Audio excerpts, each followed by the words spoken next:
Does this white sweater belong to anybody? I found it. Yes. Okay.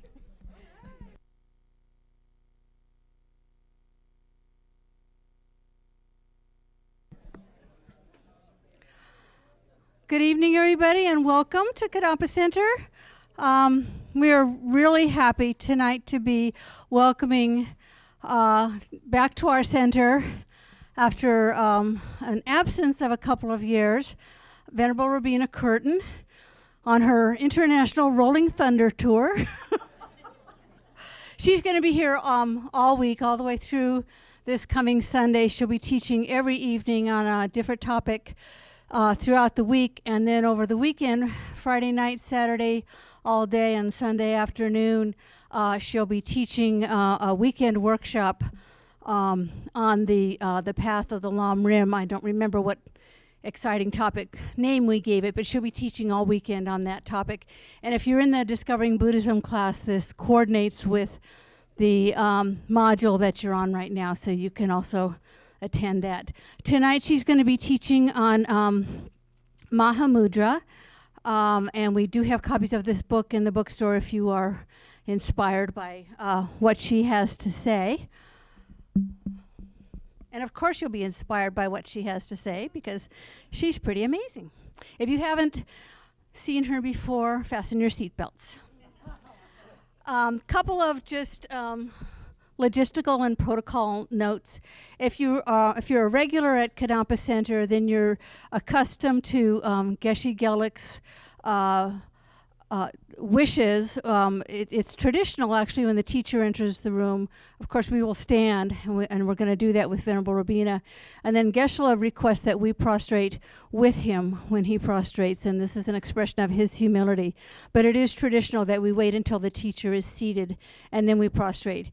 If prostration is new to you and you don't know what this is and you feel very uncomfortable with it, or even a little tiny bit uncomfortable with it, you're welcome to just stand and wait until others prostrate.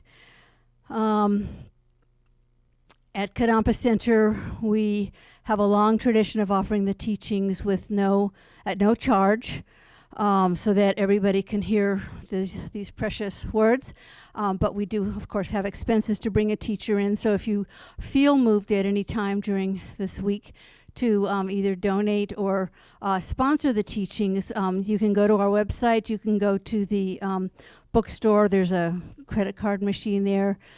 There's a little box on the wall right outside the Gampa, and your donations are very welcome, and they're also a great benefit to you because they benefit others by making it possible for them to hear the teachings. Also, just tonight, when she sits down, we're going to be doing a mandala or requesting mandala offering. This is like a symbolic offering to the teacher of everything in the universe, the best of the best. So you'll see a few of us come up, and so you'll understand what's going on. The first few times I saw that, I thought, oh, that's really pretty. I wonder what all that means. And that's what it is. It's again, we're asking the teacher in her kindness to give us the teachings, and so this is just one of the things that we do. So she should be here any moment now, and we're really happy to have her here and happy to have all of you here to hear her. If you have any questions, you can always come and find me. I'm Donna. I'm the Spiritual Program Coordinator. We also have our visiting teachers team. Can the three of you stand up? So Linda and Laura and Susie did a lot of the planning, and Susan Daniel is our program assistant tonight, so we've got scads of people ready to help you, and Jill is also there who can help you. So thank you, and we'll just wait.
Turn to page 97 in the prayer book.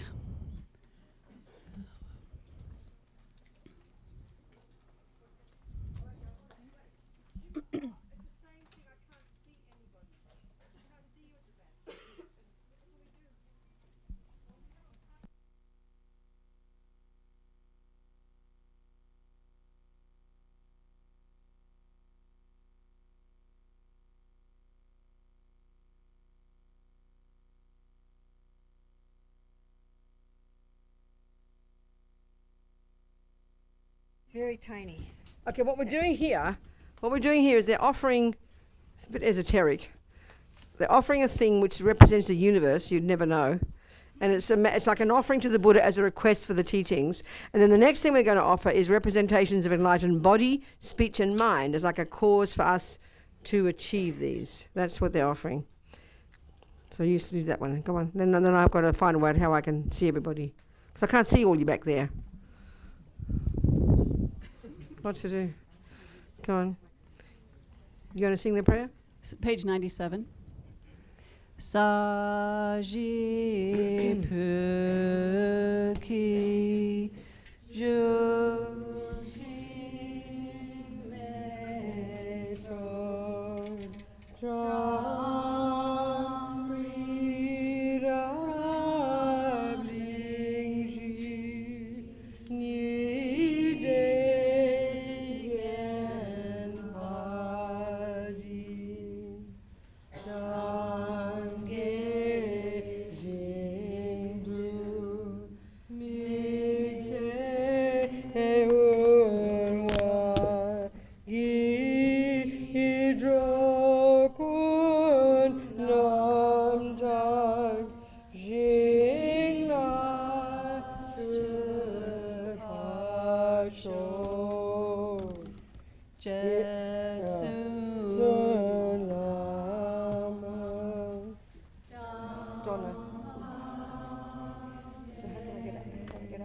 I'll just start talking. Just bring it in. Get people to help you.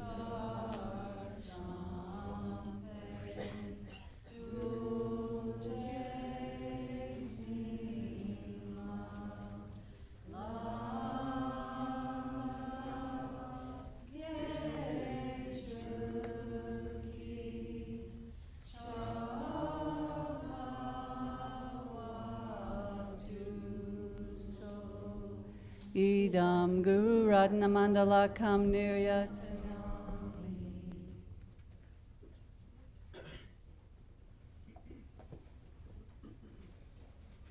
Okay.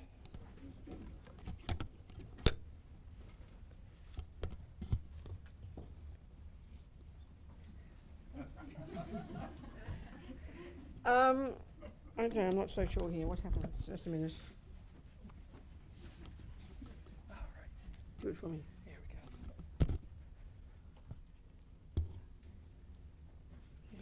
go. Okay, there we go.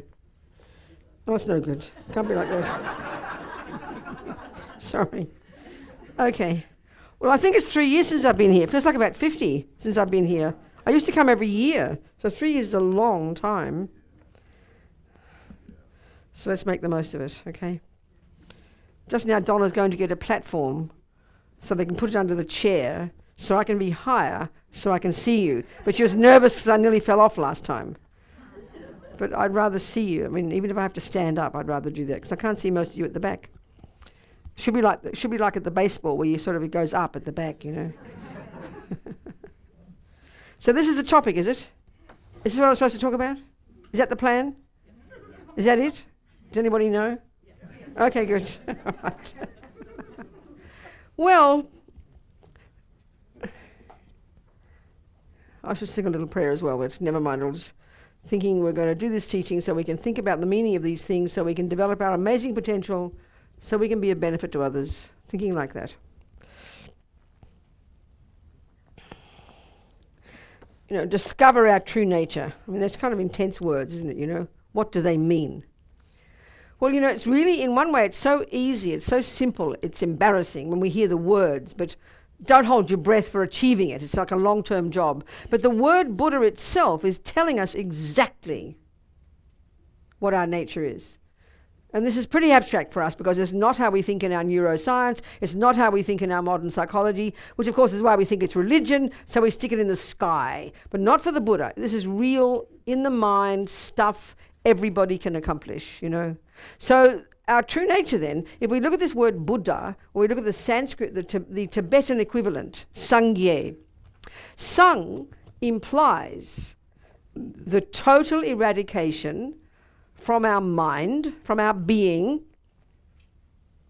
of all ego, all fears, all anger, all depression, all anxiety, all jealousy, all the things that we are truly, totally familiar with. Anxiety, low self-esteem, worry, resentment, jealousy, depression. We know these words so intimately. Look, see, look, it's coming. Okay, I'll keep talking and then let them do their job, okay? Then I'll go back on the chair. Okay, so the first syllable, like I said, implies, and here these words, they're incredibly simple, but it seems like quite shocking. We can get rid that anger, ego, fears, jealousy, the stuff that we really are preoccupied with, that we really do feel we are know intimately, and which we cannot stand. We know this so well. This stuff, the Buddha has found, this person 2,500 years ago in India, he has found from his own experience, this is not a belief thing, this is his own experience, that this stuff is not at the core of our being. This stuff can be removed. That's the long-term result. That's just one part. That's the first syllable, Bud, Sang. Gye, Buddha, Sangye, the second syllable implies that not only can we rid the mind of all the rubbish, we can grow to perfection all the other stuff in our mind that we are also totally familiar with. Love, compassion, kindness, generosity, forgiveness, patience. I mean, we know these words. They're so familiar to us. They're so ordinary, you know? I mean, we use fancy, complicated words in psychology and psychiatry. These are down-to-earth words, how we all talk. This is the stuff of Buddhist psychology. This is the stuff of Buddhist practice. And you could say all the things we do, you know, all these complicated things like this thing I just did then, all these weird pictures and prayers and me having a bald head and wearing these strange clothing and doing all these prostrations and saying all these Sanskrit words, all these things that seem so esoteric. The only purpose for any of those is to help us do this actual job, as Lama Yeshe puts it, as being your own therapist. So you can do what? So you can discover your true nature. That's the way Buddhism's talking. So it's a bit of a shocking concept. If one of you is a therapist, and I come and ask you, there you go, that's a bit better. I won't fall off, I promise. Will that be okay? I don't need the thing, just give me a cushion. Thank you. I'll see if it's any better. Can I see you? I bet it's going to be the same. I still can't see you. Why don't I sit on that? No? That won't sit on there? Do you want an extra cushion? One more cushion, yeah. Yeah, one more cushion. Brian, grab his avatar. I'm sure this is the same problem every year, isn't it? Yeah. No?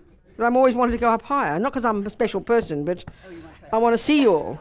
So now I've got to put this for my feet now. Okay. Give this for my feet. Give me Your toes. a little bit better. I can sort of see you all. If you can, like they say on the truck, if you can see me, I can see you, you know? Okay, all right. Want to build up with the Sabuton? Give me the big one's better. The big one's better. Here, hold it. The big ones are better. Yeah, it's not so well. The big one, this one. Better, like that. That's it. And I'll sit on that with one more cushion. Yeah, that's it.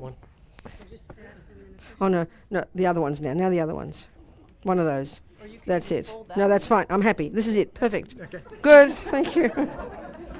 Then give me the feet. Okay, now I'm happy. Now I can see you. Okay. Thank you so much. I'm sorry. All right. So did you hear what I said so far? Yes. Good. This is the essence of it. But, you know, like I said, if one of you is a therapist, and think about this is quite serious. If one of you is a therapist, and I come to you and I say, would you please give me methods to get rid of all ego, all fears, all anger, all jealousy, all depression, all anxiety, forever? I don't mean immediately, it'll take time, but forever. You would laugh because we have no concept like that in our psychology. We just don't think this way. That's why when we hear these words, we go, oh yeah, that's religion, it's in the sky, yeah, wow, when you die it'll achieve it. Not like that. Not like that for Buddhism. Not like that. This is what Buddha has found is the natural potential of every single being. So where does that stuff exist? What part of us? Does love, hate, anger, jealousy, depression, kindness exist? Well, broadly speaking, we call it our mind, don't we? So, of course, Buddha's views about the mind are quite radically different. But even if we didn't know where our mind was, even if we're not sure whether it's in our toenail or our crown, you don't need to know that stuff. We know those feelings. We know those emotions. We're familiar with them. So the whole job of being a Buddhist, putting it in very simple terms, is these techniques that help us learn to become familiar, to get in touch with the underpinning, the conceptual stories underpinning these emotions. Because when we say these words, we mean emotions. When we say love, we mean emotion. When we say attachment, we mean emotion. But we've got to go beyond those emotions. And that's why this simple, practical, psychological skill that the world vaguely knows as mindfulness meditation, and that wasn't just coming from the Buddha, that's coming from these genius Indians well before that. I remember the Dalai Lama saying, and I quote this a lot these days, it was these amazing Indians more than 3,000 years ago who were the ones who first began the investigation into the nature of self. So, of course, we in, our Judeo-Christian world know nothing about India. We love to go back to the Greeks. You think about it, all our fancy words are in Greek, aren't they, What do we know about India? Nothing at all. So it's kind of powerful to hear this. And there's an extraordinary system that Buddha got born into, these amazing thinkers and scholars and meditators and yogis, extraordinary sophisticated beings, with this remarkable set of ethics who really understood the human mind intimately. And that is the skill that Buddha got from there. Then he diverged in his own direction, which is how come we have Buddhism now.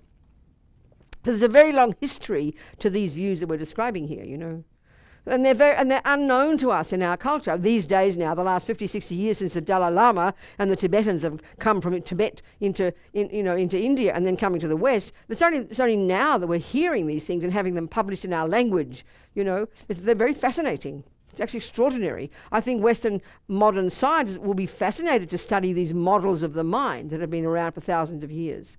But the interesting point about that is they're not describing the brain.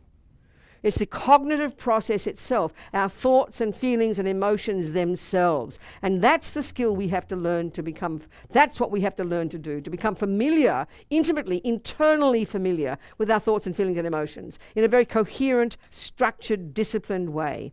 And maybe that's not how we think in our culture, I think for us, we think a lot about the things that caused our feelings. We'll talk about our lousy husband or our unkind sister or the mean child or the bad boss. And that's okay because they're true things. People do harm us. We talk a lot about those things in order to try and understand why we feel what we feel. But in a way, Buddha's view is quite shocking. It's very direct. He says, no, we don't need to do that. We need to get in touch with the anger thoughts, the conceptual stories called anger, jealousy. Because if we go beneath the emotions, we can get in touch with these deeper levels of ourselves. And this is not cosmic. This is not fantasy, I tell you. This is real stuff. But it demands a lot of courage. Because if we think about our problems, why are you angry, Robina? Well, the first thing I'll say is because Andre cheated on me. We'll say it immediately. We know that. We know even if we describe, if you're talking about your anger, tell me about your anger, Robina. Tell me about your anger, Robina. I will describe Andre. No, Robina, tell me about your anger. You just described Andre. And I said, but I did. But we don't. We describe the object. Tell me about your happiness, Robina. And I'll proceed to tell you about the delicious meal I had. We talk about the external objects, and we know that. And they play a very powerful role, but for us, we put all the power into knowing about the external objects.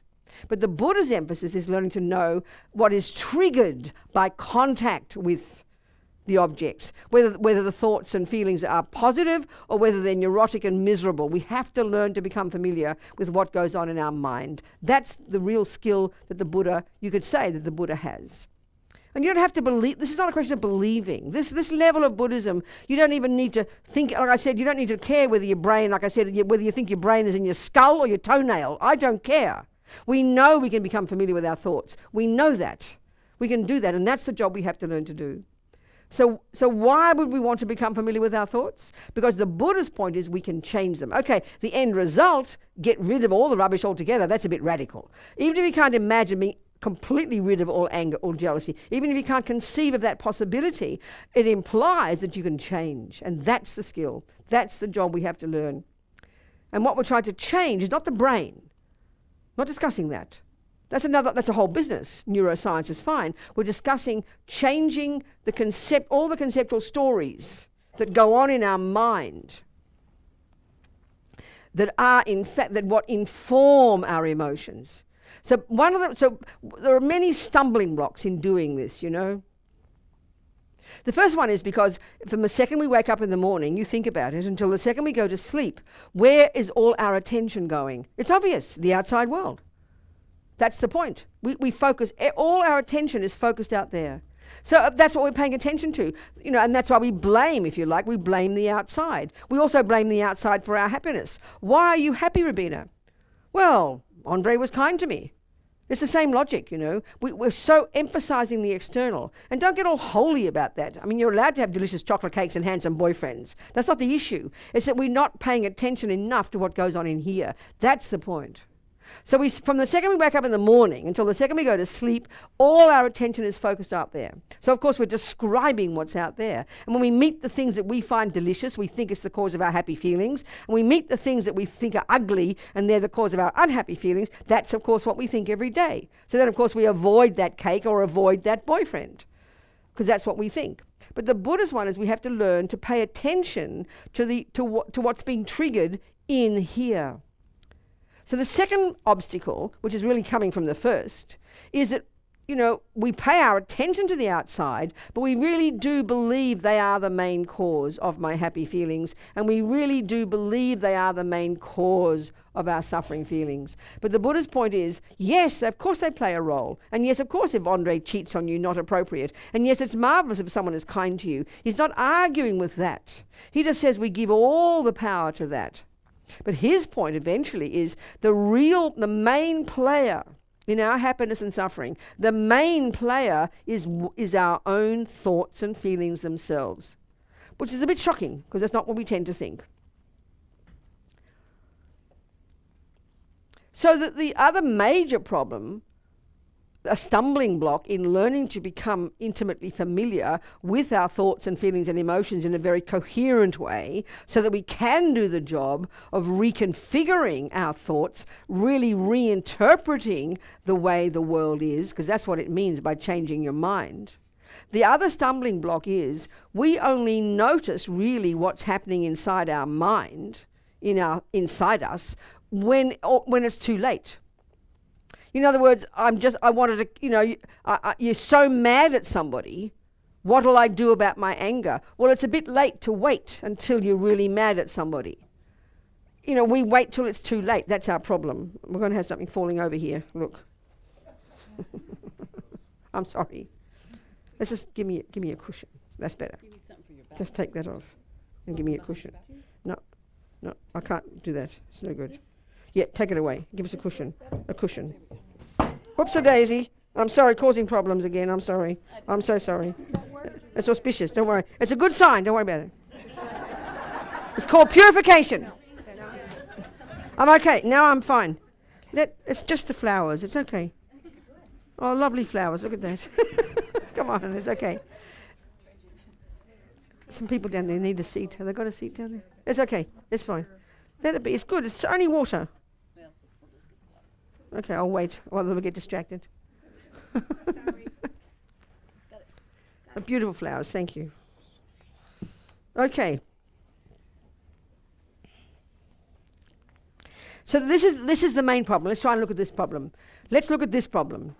This is the main one. This is the main one. I'll give an analogy. I mean, it sounds funny, but try and hear the point. You'll hear it. It's like we are with our thoughts and feelings, noticing them. It's like it's like you've, with your car, it's like you've never heard of mechanics. You've never heard that you should check your car, check the wheels, check the brakes, check the, all the different things, put the oil in, put the water in, whatever you do these days with electronic cars, but check them to make sure they're behaving well before you hop onto the freeway. We kind of understand that. But it's a bit like the way we are with noticing our problems, noticing our emotions. It's like you've never heard of mechanics, and it's only when you're going 100 miles an hour on the freeway and suddenly you notice your wheels are falling off. And you say, uh-oh, what'll I do? Well, it's sort of obvious that it's a bit late. The best you can do is damage control, but really I think it is like that this is a major point. It is like that with us. We only notice when our emotions are so strong, which means when our body is involved. Then when the anger is pouring out the mouth, when you can't get out of bed one morning because you're inert with depression. It's only when you notice what your body is feeling that we realize we're having problems. But why? Because we don't pay attention to our thoughts. We don't pay attention to what goes on in here because we're so focused on what's going on out there. So we know from the second we wake up in the morning until the second we go to sleep, we know there are thoughts non-stop, like this river of thoughts underneath, isn't it? We know that constantly. You know what it's like when you can't get to sleep one night. You think you're going completely crazy. The thought's going completely crazy. We know this. Well, these thoughts are there all the time, but because we're so busy in daily life, we just don't pay attention. But it's only when we've got so much emotion, when you're so angry or so hurt or so pained or so depressed, then you notice, but that's the wheels falling off, and that's just too late. But that's what our society is. I mean, to think, for example, one of the ideas about meditation, many misconceptions about meditation, is it's an alternative to a pill. You do it when you've got a problem. So if I'm in love with Andre and we're having a wonderful relationship and there's no trouble yet, there's no dramas yet, and someone says, well, you should learn to meditate, Robina, I would laugh and say, why should I? I don't have a problem. We really think of meditation like that. That's completely misconception. That's, again, waiting. Why would, so you don't wait till your teeth fall out before you go to the dentist. You don't wait till the wheels fall off. But we really do that when it comes to emotions. We don't have any methods. We wait till it's too late, and look at the seriousness of that. I mean, it's not a joke, 40, I always quote this. It's like a number that's accepted on the planet, that 40% of all women who get murdered by the bloke in the same bed. This is not against men. This is talking about we're not noticing problems until it's too late. We don't notice it until we're so depressed. We just don't pay attention. That's the trouble. And this is a major point. Even if we could take the simplest advice from Buddhism, you can be a 1% Buddhist, I promise. You don't have to do all the religious stuff. I really mean it. If you could really take the practical advice that the Buddhist approach has, which is that you have some little kind of a focusing practice in the morning with a genuine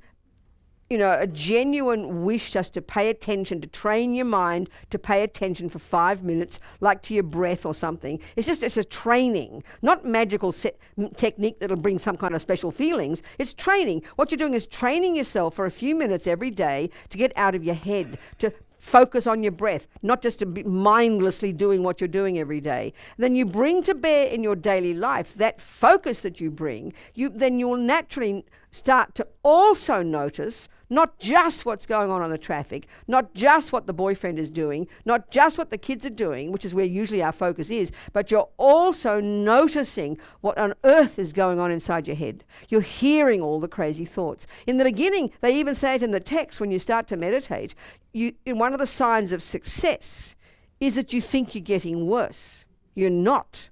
You're just noticing the thoughts that are there all the time. But that's the real job. We're not getting worse, but we have to pay attention. And then slowly, we learn the skill to listen to the crazy stories and the thoughts and the anger building up before it vomits out the mouth and you do the damage. This is so practical, I can't tell you. It's so practical.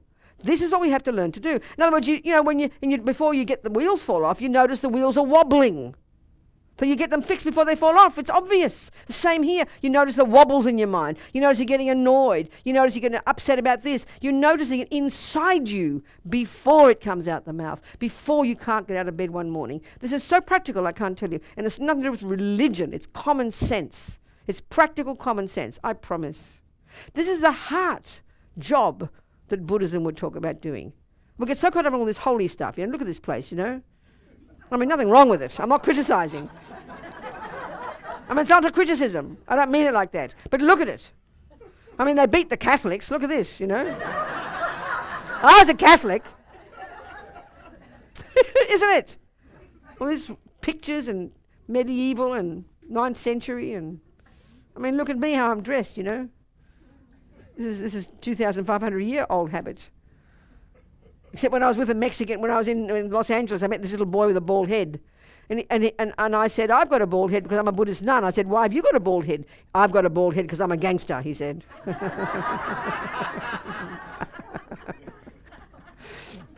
So are we communicating here? So our true nature is this is the thing, our true nature from the Buddhist perspective is the goodness in us. I mean, it sounds so cute to talk like this, Compassion and kindness, but I mean, it's the hard, but don't think because it sounds easy to say it, that it's easy to do it. It's the hardest job we'll ever do. It is really the hardest job we'll ever do because we are addicted to the outside. We're addicted to thinking the suffering's out there, the happiness is out there. That's a very ancient habit in us, very deeply ingrained habit. And of course, Buddha would say we're bringing it with us from past lives. That's how long the habit is. But to even forget that, but if we can start to pay attention to what's happening in our mind before it gets to the mouth. I mean, this is already, we know what I'm saying. I mean, speech, we might not go around punching too many people or killing too many people, but we know our speech. Especially at work, with family, the speech is where we do so much damage. And we know once it's out the mouth that you can't bring it back, we know that. It's because we can't control our emotions. It's really clear, we can't control our emotions. Why? Because we don't pay attention to them. It's not rocket science, Then we feel all guilty and bad. Then we have to go to a therapist and get pills and things, Do you understand? So this is it's a full-on job because the habit is so deep to blame the cake for why you're happy and to blame the boyfriend for why you're suffering. That's a very deep habit. But if we can catch and become familiar with our thoughts, the stories in there and our old habits and try to reconfigure them, that's the real job. And that's what takes time. It's a really hard job, but it's doable. That's the point. It's doable. See, that's why for me it was always so powerful working with people in prison. I mean, people in this room. Andre, you still go to prison? We'll help the boys there. That's wonderful. Because Buddha's got a saying, and it's infuriating. If you can change something, hey baby, please change it. But what if you can't? And if we look at our lives, we know so many times that thing in front of us, just the red lights of the traffic. If you have some magic pill, magic button to press and make it green, please, baby, go for it. But what if you haven't? We know so many of the things in our daily life we can't change. We know that, but we bash our heads against brick walls. And this is where, simple examples. Forget about the major, serious problems. We always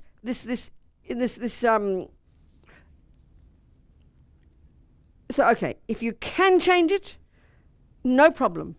If Andre's mean to me and I can say, please, darling, will you stop being mean? And he stops being mean, well, I've just succeeded, haven't I? But what if he doesn't?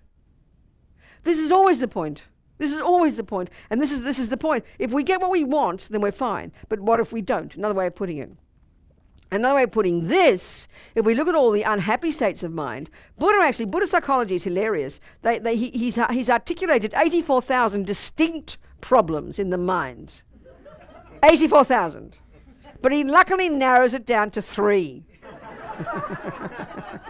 And they call them the 3 poisons. It's so cute, But I think we can be more modern and call them the 3 toxic emotions. That's a delicious phrase, isn't it? The toxic emotions. That's a really good phrase. Buddha would really have liked that. The 3 toxic emotions. But when we hear them, they sound so cute to us, But when we start to really unpack these, it's mind-blowing how deep they go, So effectively the 3, and there's a very distinct relationship between these 3, like a hierarchical relationship. The root of these neurotic states of mind, it's called ego grasping. It's like a very colloquial term, and it's this very deeply instinctive, deeply ingrained kind of panic-stricken, fear-based, wrong, ridiculous sense of self. It's very deep inside. But forget that one. On the basis of that one, which drives everything, the two main ones effectively in our daily life that are the source of all our problems, and this sounds so cute, but I'm going to unpack it. We'll unpack it and you'll see what I'm saying, are called attachment and aversion. Attachment and aversion. Well, you listen. You'll recognize, I promise. Attachment is the one. It's the main one. It's the main voice of this poor unhappy self. The main voice of this poor unhappy ego grasping, known colloquially. And so basically, it's multifaceted. You know, and we're born with this. Buddha would say, and it's common to all beings. Join the universe here. The most primordial level of it is this deepest instinctive feeling that I don't have enough. I am not enough. No matter what I get, not enough. No matter what I achieve, not enough. No matter what I do, not enough. No matter how much Andre tells me he loves me, never enough. It's a bottomless pit of this never enough. Well, we know this one. It's like, what do we call it? The glass half full or something. We can see that. Forget yourself, but look at some people who just always unhappy, and don't criticize. It's heartbreaking. Always dissatisfied, no matter what happens. This is the deepest, most primordial kind of energetic level of this cute word attachment, you know, the way Buddha describes it. The next level of it is because you always feel there's never enough and you haven't got enough, obviously the next level is you start hankering after something. And where do you look? Out there, obviously. Where else? Because it's this feeling of attachment. It also makes us feel very lonely and separate. So there's poor, lonely, nothing me with nothing and never enough. And there's all delicious world out there, isn't it? That's how we think of the life. So there's this next level of attachment is this hankering. There must be something out there such that when I get it, it'll fill up the gaping hole. This is ordinary daily life. We completely attach to the objects of the senses. And this is not something articulate. You don't sort of say these words to yourself. We are programmed with this stuff, Buddha says. It's so deeply ingrained. And this is the stuff we have to learn to become familiar with. And it takes time, you know, because it's also automatic. It's programmed in us. From, Buddha would say, from much practice. So the next level of this attachment, this energy, is the naturally hankering after something. Then you think, when you think about that object, the person, the cake, whatever, you know, you're thinking about it all the time, you think about it, and then you exaggerate its deliciousness, and you exaggerate its role in making you happy. So all this is happening automatically. It's so primordial, it's so subtle, it's so natural. For us, we just go, yeah, that's normal behavior. Well, it is normal, Buddha says. But he says it's so much suffering. We just have to look into it and see it and go a bit deeper. So then once we get the object, the next level is the possessiveness of it as if it's mine, you know? Especially when it comes to people and things. But this is the energy of attachment. So one kind of brutal way of describing it is it's this primordial kind of emotional hunger that can only bear the nice things. It only wants the nice things. It can't handle anything but the nice things. And what does that mean? Another way of putting it, it can only handle what I want. So obviously what I want is what I think is nice, not what you think is nice.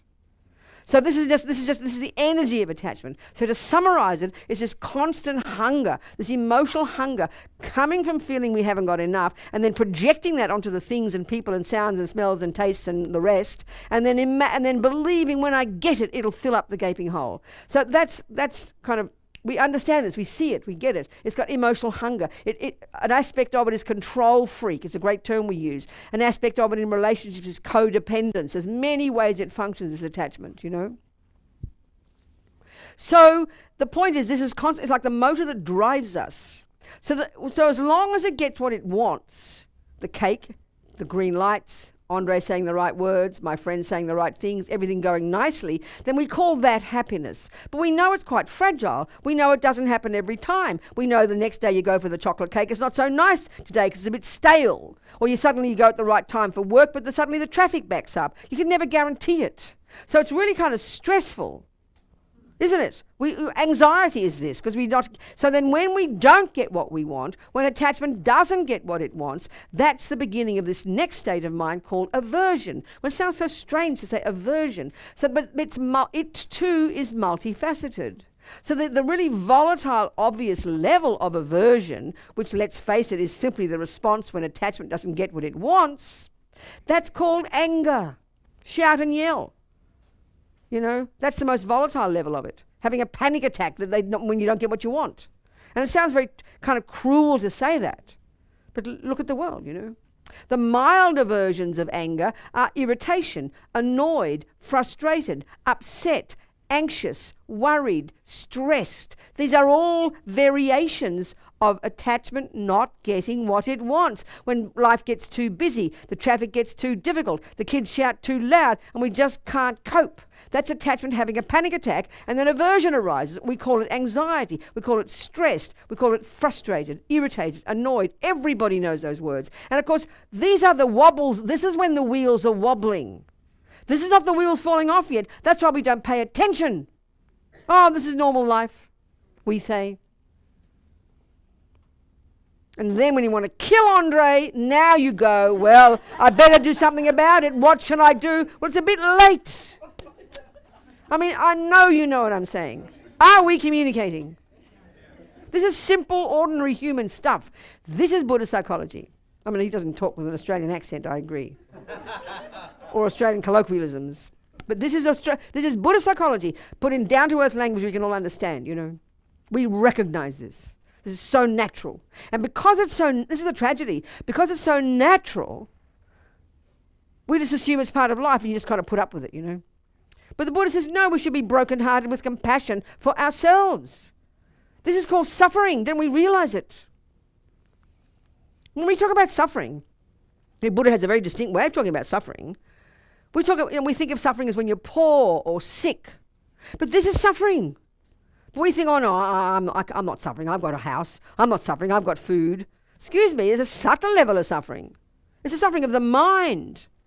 Look at ordinary people. We're tormented by misery and distress and worried and fearful and anxious. And we don't want to admit we've got all that stuff because we think we're crazy. And we don't know what to do with it because it's not part of our culture. We just think, I wish it would all go away, you know. We've got to deal with it. Work with it. Not be afraid of it. This is part of the problem. Not be afraid of it. It's just our mind, you know, out of control. We can learn. I mean, it takes time. Don't hold your breath.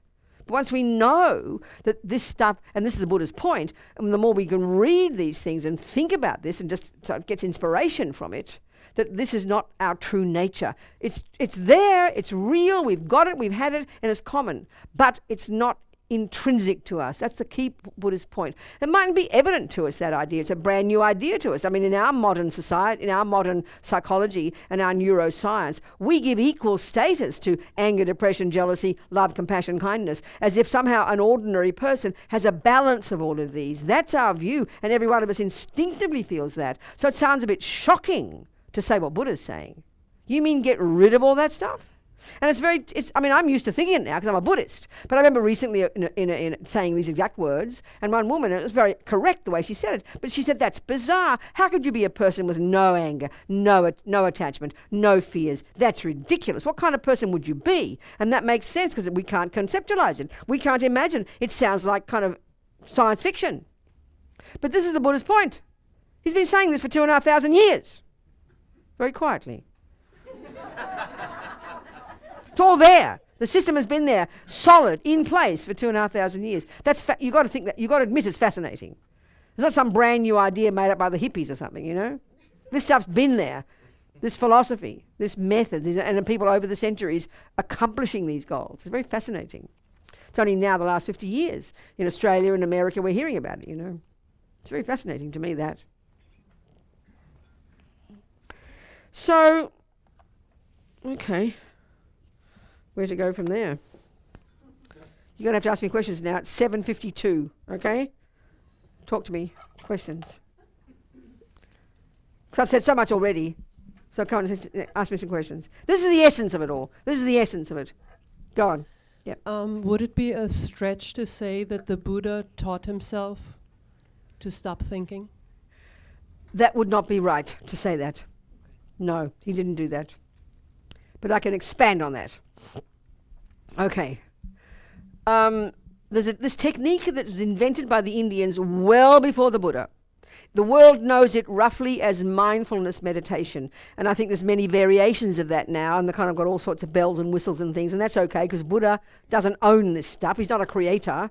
People can call it what they like. But if you want the authentic Buddhist technique, what it's actually called is concentration meditation. And the Hindus, well before him, created this. These amazing, great, sophisticated thinkers and yogis, the ones who began the investigation into the nature of self, as the Dalai Lama put it, developed this technique.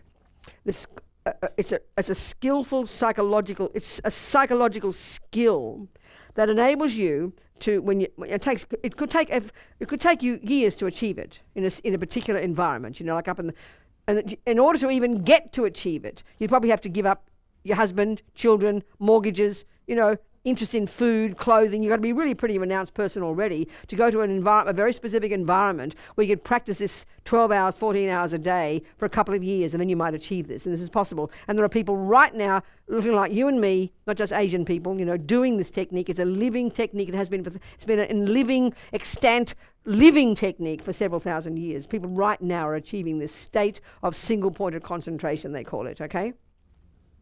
So this technique is just the beginning of the job. It's like learning to completely subdue the grosser levels of our mind, which mean the sensory consciousness and all the crazy conceptuality. But that's just what happens is they've been able to access this more subtle level of their own mind. Now, we don't posit such a state as existing in modern psychology or in neuroscience, so that's where it sounds mystical to us. But that's the Buddha's view, and the Hindus before, that our consciousness has these subtler levels of cognition, but we're asleep to them. We never go there because we don't have techniques. Do you understand my point? Much subtler levels of cognition. And it sounds abstract to us, but at that subtler level, it is beyond conceptual and it is beyond the sensory. The best I can say is those words, literally. And Lama Yeshe talks about that in this book, exactly. So the only reason you want that, the byproduct, the benefits of that alone are pretty stunning. Your mind would be quite astonishing. You would have, but the purpose of that technique is so that you can do the real job, because there's two main modes of meditation in Buddhism. This is the first one. It's like it's like you've achieved the microscope of your mind. Now you're going to do the real job of what I've implied already, of digging deep into the mind and unpacking and unraveling at a really sophisticated, subtle level. And we have no methods like that in our culture, where you can unpack and unravel and rid the mind of all this nonsense that goes real deep down, not into the past, but into the mind itself. So it sounds abstract to us, but this is the way of saying it. So the concentration, if you've got that samadhi, as they call it, or single point of concentration, you'd look like you were dead. Do you understand? But you've gone to a subtle level of your own mind, super laser-like focus, and you can work at a much subtler level in your mind to do this job very quickly. The Buddha says we can all do, of ridding the mind of all the rubbish and growing all the goodness. Do you understand? Okay. Some other questions? I mean, it's science fiction to us because we don't talk like this in our culture. We talk about the brain, and we don't talk about the brain having a true nature, full of free of all. We cut out the brain. Isn't it back in the 30s we did lobotomies, hoping we'd cut out the anger bits. We tried that, didn't work. We're not discussing the brain here. We're discussing our cognitive process itself, which is subtler than the brain. The Buddhist view would say. So, are there any questions? More questions? Yeah. Where's the mic? There we go. Yes. So, is it on? Okay. Let's say that you notice a thing, like you're driving in traffic and you're like, oh my God, I'm getting really tight. That's right. What's the next practical Well, thing? in a way, you see, even then, in a way, it's a bit late. That's the wheels falling off. So this is the point that was really hard to hear it, but that's the point. If we start feeling it physically, this is my point now, we only notice when it's physical and when your heart's shaking and you want to hold it. That's the wheels falling off. So, of course, we've got to start somewhere. You can't notice, you've got to start at the grossest level and notice when the wheels are falling off, and then you've got to go learn from that and realize I better start learning techniques so I can start to notice the problems before it gets severe. And that's why we have to learn in this practical way to become familiar, even to start focusing our mind, because even for 5 minutes every day, if you're doing a focusing meditation, like you focus on your breath or something, you're anchoring your mind to that for 5 minutes. Not because the breath is anything special, not because anything magical will happen, but it's a training. You're training yourself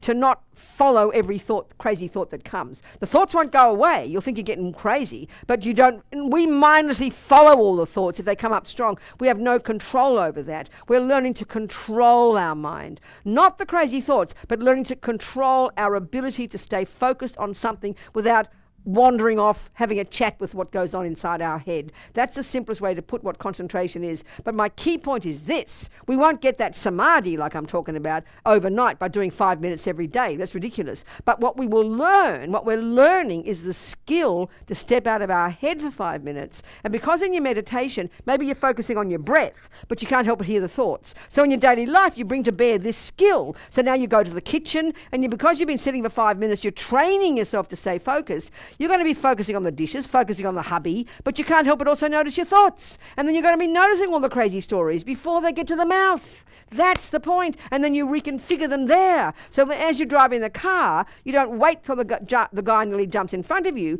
but you're watching what's going on in your mind. And this takes time, darling. And you're working with your thoughts and telling yourself to shut up, it's okay, relax, all is cool, don't worry about it. You're kind of talking yourself through it in a very natural kind of way before it gets serious. That's real progress. That's what we have to get to, and that's what we're capable of. But we've got to start somewhere, and it's not that easy. But we've got to know it's possible, because it's our mind, and if I can't work with my mind, then, who can? But the other part is this. Because we don't notice until the emotions come, we're terrified of it. We can't stand the pain. If you have one small argument with somebody, the pain, or if somebody's rejected you, look at the pain we feel. And then, of course, we believe this is me. This jealousy, this anger, it'll never end. It is unbearable. So what happens is we start to get some confidence that this is pain, but it's not permanent. I can work with it. We kind of be kind to ourselves, talk ourselves through it, have a little weep, have a little sleep, and wake up next morning, it'll feel a lot better. But we have to learn to be courageous, it's like I always think about learning to live with all your crazy roommates. Really, it's like that. There are crazy thoughts in there, but we can also bring in the good thoughts, but we forget to do that. Because I've never met anybody who has a problem with thinking good thoughts all day. Do you understand? I can't stop my good thoughts. I'm just thinking good thoughts all day. I've never met a person who says that. Do you understand? So we've got to sometimes bring up the good thoughts, which means, like, what's your name? Rose. Rose. So, like there's Rose, and we talk to ourselves all the time, don't we? And, Rose, that jealousy, and I'm so depressed, and she said this and that. And then you should bring up your little kind thoughts, because I always think of the crazies in running the house. But the poor, the kind thoughts and the generous thoughts and the self-respectful thoughts, they're kind of hiding under the bed or in the closet, They've got to bring them out. And then and say, come on, Rose, give it a break, darling. It's all right. It's not forever. I know it's hurtful. She did that to me. She said this. She did that. It's okay. It'll pass, sweetheart. And you be kind to yourself. But we're so brutal to ourselves. They're virtuous thoughts. We can conjure them up any damn time we like, but we just don't think to. We just buy into all the dramas, Then we go, I'm so bad, I'm so hopeless, I'm no good, and this is me. This is just very old habits. This is almost so simple what I'm saying. This is like, as Lama Yeshe puts it, it's being your own therapist. Not joking. And then you have more courage when the unhappy thoughts come again. You've got the pain, even your tears. It's okay. You talk yourself through it. It's all right. It'll pass. And when you think of it that way, not grasp onto them, honestly, when you have a good sleep, you wake up next morning and it'll be less pain, The pain goes more quickly, but become more courageous. And it's our thoughts. They're ours, and they're old habits. So the thing is, you've got to be familiar with them too. You've got to know what the habits are so you can change them. Do you understand? It's not easy, Rose. It's not easy. But it's doable. This is the thing. We have to have courage. Are we communicating, people? Yes. This is practical, down-to-earth stuff, I promise. Nothing holy. Do you understand? So if it is at the point where you're about to shoot your mouth off in the car, then, even if you do shoot your mouth off, you have an awareness that you did it. Here we go again, Rose. What to do. You understand? At least notice you did it. But what we do is we defend our right to do it. Do you understand? And the other extreme is we get guilty. That's one of our worst crimes against ourselves. Guilt is disgusting. We seem to paint the whole in that few moments you're really angry with that person, the whole person looks ugly, don't they? And you think the whole person is horrible. But when you calm down, you only know it was 2.5 things they did, and the rest of them is okay. You calm down, you relax. It's the same with ourselves. Guilt thinks all of me is bad. It's too extreme. I remember the Christians have an amazing saying.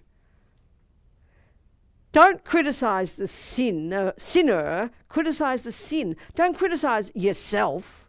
Criticize the rubbish in you. Be brave enough to own it and see that it's breaking your heart. And that's the key thing in the first stages of practice in Buddhism. We're not discussing compassion yet. That's more advanced. We're trying to see how we harm ourselves, how this stuff is breaking our hearts. That's a crucial step. Not to be guilty about this, but to realize it's hurting us. That's a really powerful point. But we love to hate ourselves, you know.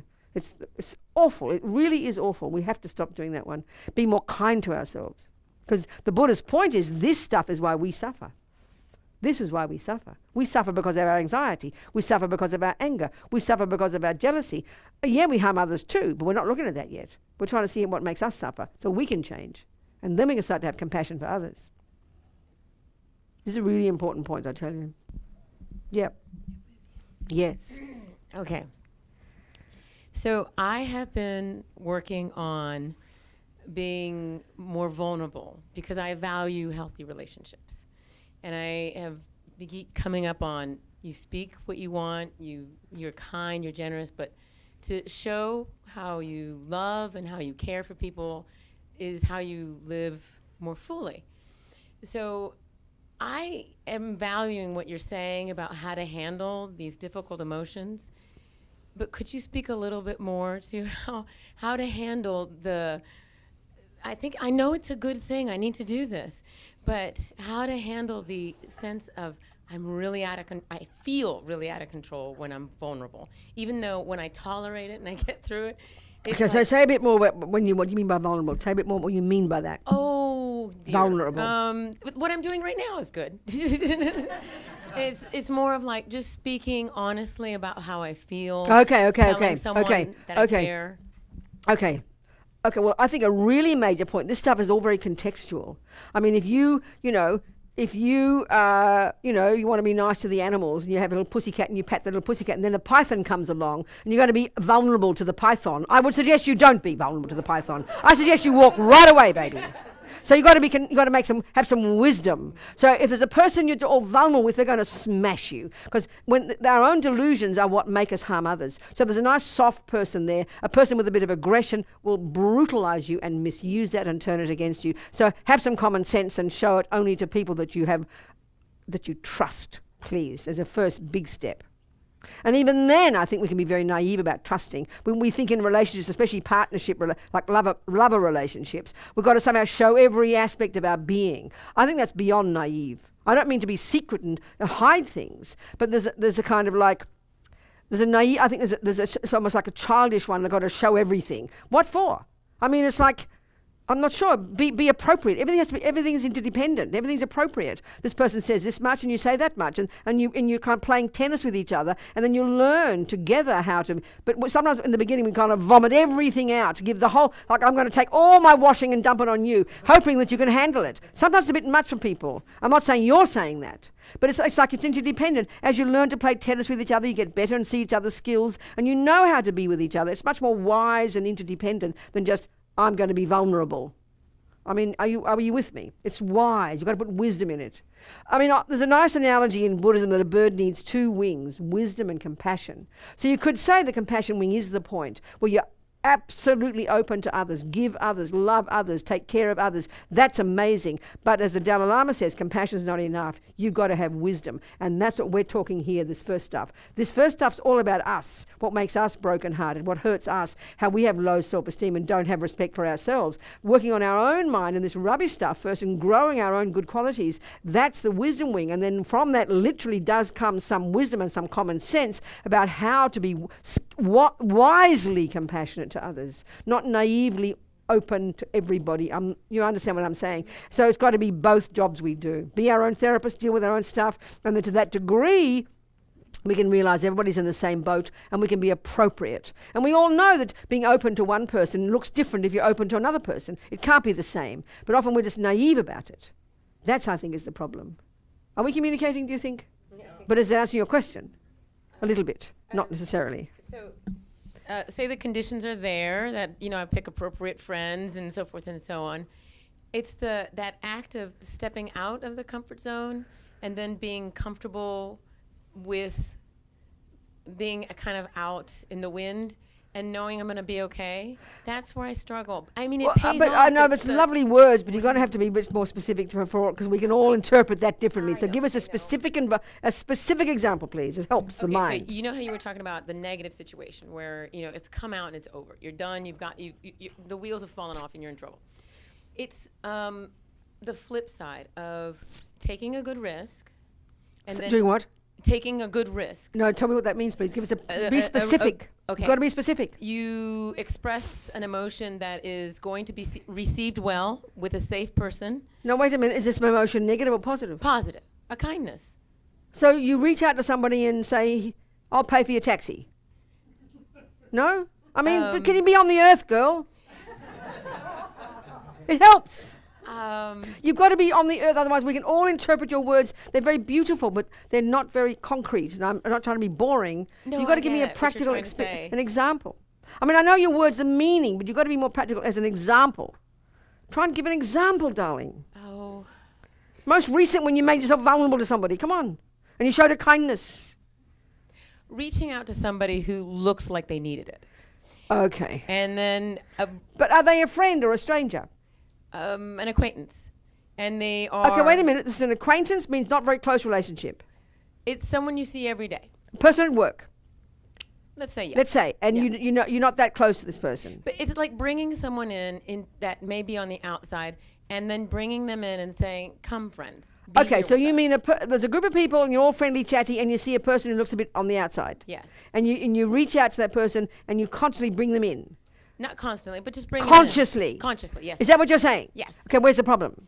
It's taking that risk that it won't go well. Or So the risk would be that what? you They will say mind your own business. or that you'll be perceived as like a nut. Oh, or okay, something. okay, Yeah, okay. You know what I mean? Okay, that's fine. Then you have to prepare to risk it. Okay. That's easy. Prepare to risk it. And you learn from your experiences, darling. Okay. That's it. That Very would simple. work. And that's what wisdom is. Okay. Because you see, compassion is empathy with others. But and you've got to have that always. That's the big picture. Always to have the wish to be connected to others and to help others. But it's not compassion that makes you do the right thing. That's wisdom. And that's all I'm talking here. So the more you grow yourself, the more you know yourself, the more you're less neurotic, less fearful, less depressed, more wise, more content, the more wisdom you will have, and you'll know the degree to which you can reach out to another, and you wouldn't even be feeling vulnerable because you'd be having some certainty. And that comes from the wisdom wing. You'd have certainty. So let's say you have an alcoholic brother.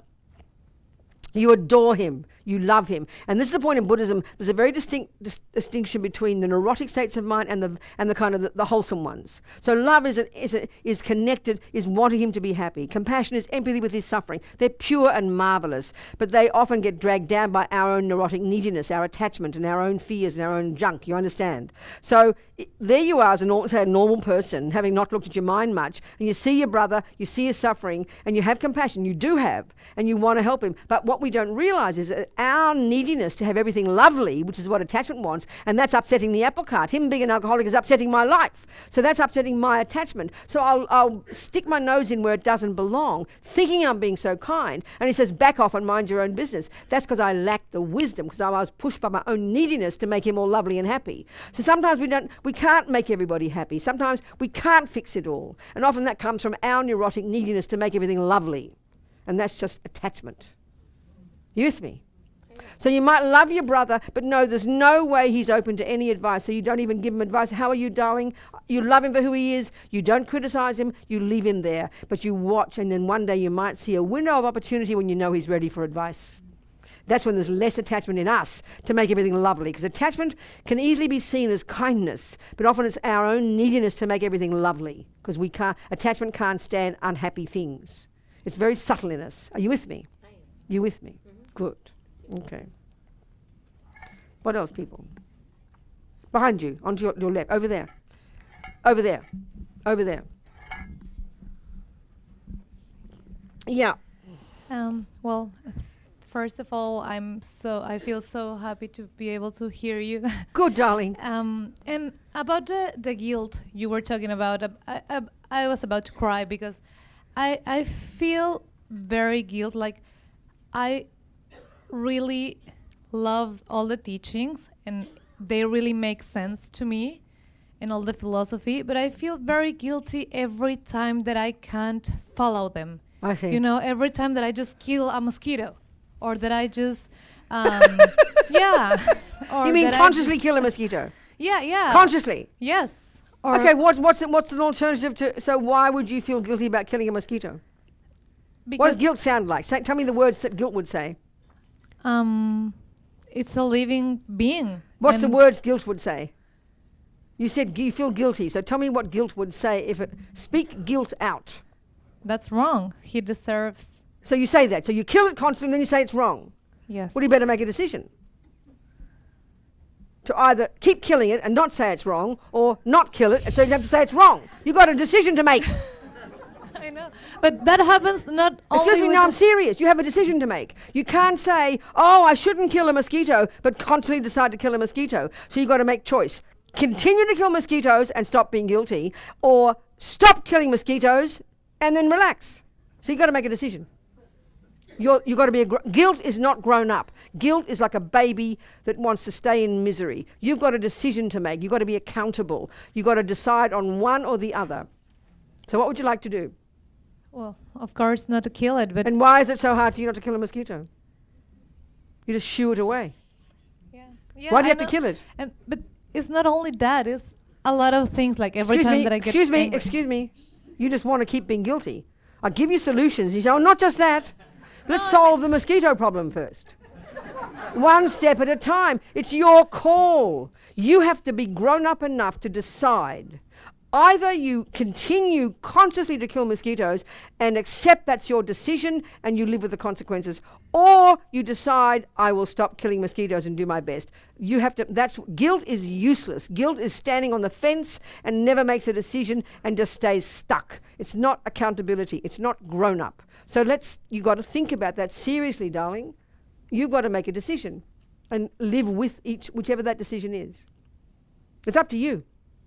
Are we communicating? Yes. So there's no point in using other examples. I'll answer the same way. Well, give me one more example and see what happens. What's another example? When I get really, really mad with my husband. What? When I get really, really mad with my husband. What do you do when you get mad at him?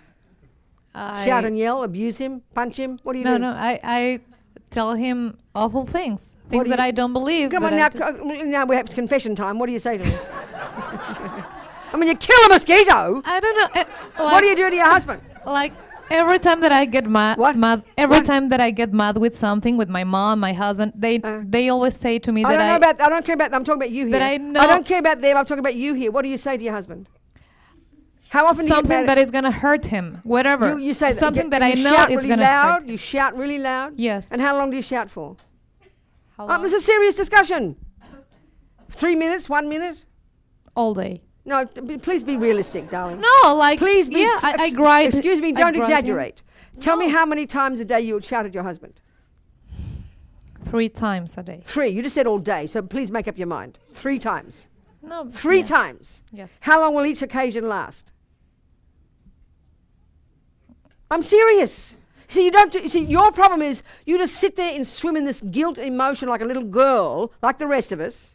You don't do this analysis. That's why I'm purposely driving you to look into this in reality, because already you are exaggerating your badness. All day, you happily said. So excuse me, 3 times, how come you don't always sing each other? Isn't he often doing a job? Are you doing a job? No, but if I'm Will with you answer my questions, please? I'm running this show here. How many times do you have a job?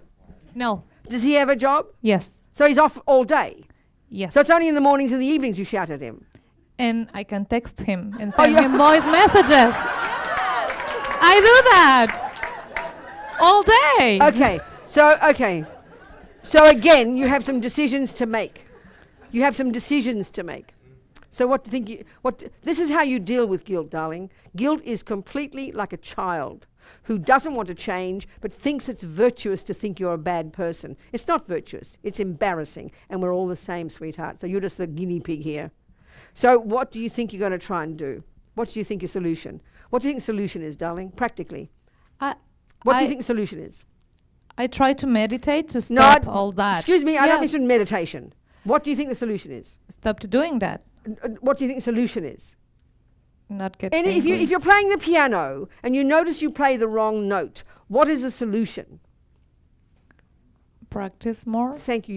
You play the right note. So what's the solution here? You're saying that you get angry easily. Yes? Is that true, Yes. darling? Yes. A few times a day, you get angry. That's Yes. right. And it's so what do you think you should do about that? For your sake. Forget your husband. What do you think you should do about it? For your sake. What do you think you should do about it? You're the rest of us. You're just like the rest of us. What do you think you should do about it, sweetheart?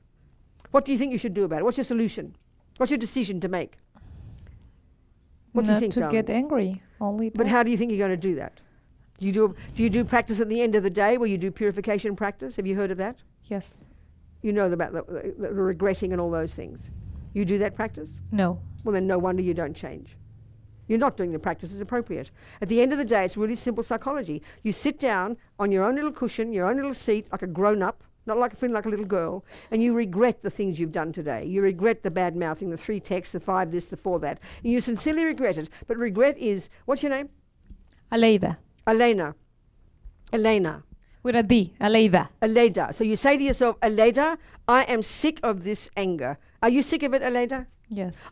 You talk to yourself, darling. I am sick of this anger. I am fed up with this nonsense. I regret from the depths of my heart the bad mouthing to my husband, to my mother, to this and to that, and the mosquitoes I've been killing. I really regret this because I don't want these habits, because I am sick of the suffering. So until we start doing that, not guilt. Guilt is I'm a bad person, but it's useless. This other attitude is more wholesome and is more grown up and is more accountable. We own we're human. We're humble with ourselves. I have got these bad habits. I can't stand the pain of these bad habits. I'm sick of these. Look at the suffering it's causing me. This first step, regret, is compassion for ourselves. You have to see what it's doing to you. This is a powerful step, Aleida, that most of us don't do. You truly mean that. Can you hear this?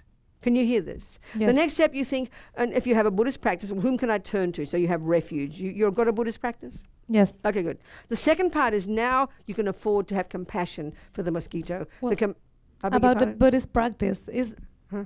that was my point. Like sometimes I stop coming because I feel like so.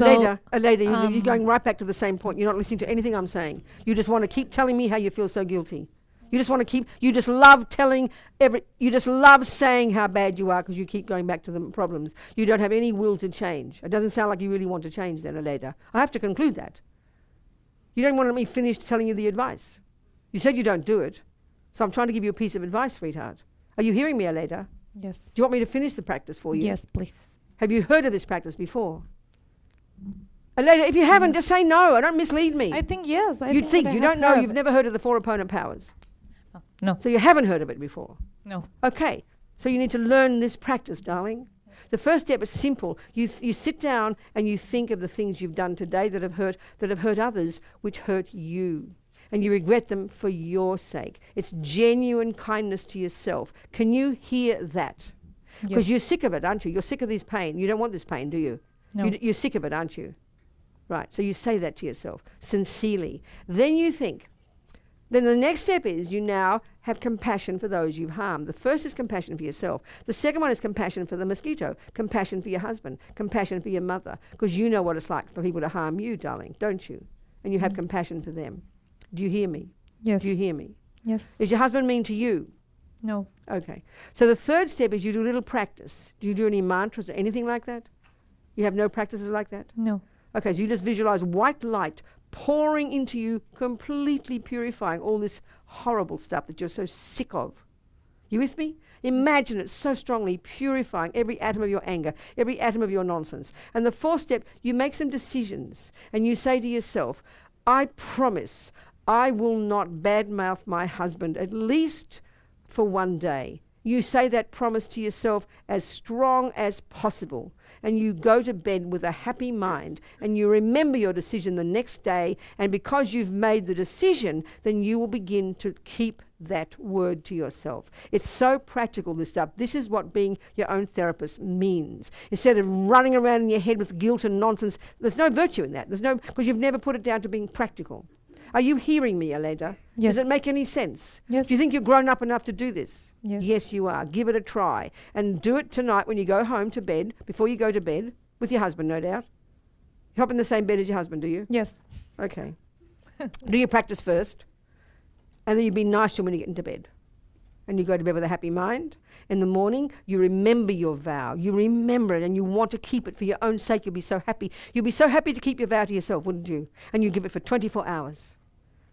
And you report back tomorrow. Yes. Or come and see me secretly and tell me if you succeeded. Yes. Are we communicating, Aleda? Yes. This is Thanks. called practice. It calls putting your money where your mouth is and being accountable and grown up and knowing we can change, darling. I'm sure everybody understands what I'm saying. Everybody understands. So thank you for being the example. But be serious. Be serious, Aleda. Try it tonight. You regret the things you've done because you're sick of the suffering. Then you have compassion for those. Then you imagine this white light completely purifying you. Then you make a decision for 24 hours and you truly mean it, and you're vowing it to yourself. And then tomorrow morning you'll remember it. Don't tell your husband. Do not tell anybody. It's your personal practice. I promise you'll see success. I promise you. This is a practice we do every day. That Lama Zopa says we're insane not to do every day. This helps us put our lives together. It's simple, and we keep it's manageable, one day at a time. Do you understand, darling? Any other questions? Other questions? Oops, daisy. Okay. Yep. So you said that our... Where are you? Oh, sweet, I see you. I see you. Hello. Yes, go, darling. You said that the three poisons or the three A toxic... bit louder, darling. The three poisons or the three toxic emotions Yes. are not intrinsic to us. Are not at the core of our being, and can be removed. They That's can be Buddha's deal. removed. Okay, so they're not our true nature. What? They're not our true nature. No, that's what Buddha would say. So He what- says the virtue and goodness and clarity and wisdom and kindness and joy are our true nature. There. They're our true nature, baby. Yep, that's my question. That's the answer. That's Buddha's finding. I mean, it's a bit, even just to hear it is a bit uplifting, isn't it? Yes. Don't just believe it. Look into it. And there's logic to it, but we've got to go into it more deeply. It's very empowering. And that's why guilt is so overwhelming, because we really believe it, like a Leda, this is who she really is, and it's hopeless, and I can't change, it's a disaster, blah, blah, blah, Yeah, this is Buddha's point. And there's logic to it, but it takes a while to look into it. It's very specific. The Buddhist view is very specific. Do you understand? Yes. Yeah. What else, people? Yep. Yes. So if you have someone who has caused you, say, emotional harm. Yes. And everybody's got somebody like that, worse or less, in our lives. So you try to practice Yes. compassion for that person. But in the end, it's almost like you're allowing them to do it over and over Okay. again. No, there's much more to it than that. Much more to it than that. So is the assumption in this relationship that the two people are together? Or that they're separate? Oh, yes, yes. Say, for instance, family members. Yes, exactly, darling. This is the part that, in one sense, it's sort of too brutal to answer this way, but at least we start with it. Is, again, the Buddha's point, if we can change something, how amazing. And then the next step is, if we can't, what do we do if we can't change it? Meaning, if we can't get the other person to be different, in other words. That's what we mean by change, isn't it? So then we, in a sense, this is what's so hard to hear. It's kind of brutal to hear it. In a sense, we have two options. If we can't handle it, we leave. And this is terrifying for most people. I think most of us in this room, whether it's your husband, whether it's your daughter, whether it's your mother, whether it's your boss, whether it's your colleague, our first response is, oh no, I couldn't do that. I couldn't leave, I won't get another job. I couldn't leave, it's my mother. I couldn't leave, it's my husband. I couldn't leave, he really loves me. I couldn't leave, it's my daughter. We instantly say, no, it's not possible. And I think we've got to have the courage to look at that. Do you understand what I'm saying, darling? So the other option is to choose to stay and then work with it. And if we can do that, wow, that's the best practice in the universe. But then the point about that is, you can look at two dogs One is more powerful and one is the victim. But look, if the victim suddenly becomes strong, look what the powerful dog does. He cringes down like a victim. So when we become powerful, the other person has no power over us. And that is so powerful to understand. Easy to say it, but if we start to have confidence in that, if a person's, in other words, this is so brutal to say it because we can see on this planet people abuse other people beyond bearing. People imprison people for 50 years abusing them. We know how shocking it is, but all I can do is talk about these possibilities. If it is us who's being abused, having compassion, no, is not enough. Having compassion is not enough. There's got to be the wisdom. And when we have wisdom, the Buddhist view is less, that means when you've got wisdom, it's less anger, less fear, less jealousy, less attachment, less worry, less anxiety, more power, more self-confidence, more courage. So when you're like that, no one can harm you. The person will become pathetic. The person will become pathetic. But we have to know where we're at. Are you with me? And I think that's where we can easily fall into the trap of thinking sometimes this is blaming the victim. No, we as victims need to become powerful. The world is full of people who abuse. There's racism and sexism and brutality and terrorism everywhere you turn, in relationships, in businesses, everywhere you turn. People are being abused by others. There's no question. So if we are the abused, we have to learn. If we have enough courage, if we have the courage, we can become strong. And therefore, the whole dynamic of that relationship would change. But that's a pretty big ask. And if we're not capable, and if it's too difficult, we get the hell out of there. But that's even, for some people, is even a worse decision, more terrifying. Do you understand what I'm saying? We've got to know where we're at. We've got to know where we're at. Compassion without wisdom is like just nothing. It's pathetic. It's no use. Are we communicating at all? Yes. Yes. So we've got to have the courage to know we either can deal with it, which means it won't be allowing them anymore. They wouldn't be. It won't allow them anymore. It won't, because they'll be changing. It's a dynamic, you know. In other words, if you're playing with Federer, you're playing tennis with Federer, and that's the whole point. Federer's the powerful one. Federer's beating you all over the court. You feel like completely victimized. Instead of, the victim often in us keeps complaining about how good Federer is, but we've got to become as strong as Federer, and then he'll become the victim. I don't mean that in a bad way. We've got to remember that. We have the power. But if that situation is so terrible, the abuse is so shocking, we have to have the, because we've only got two choices.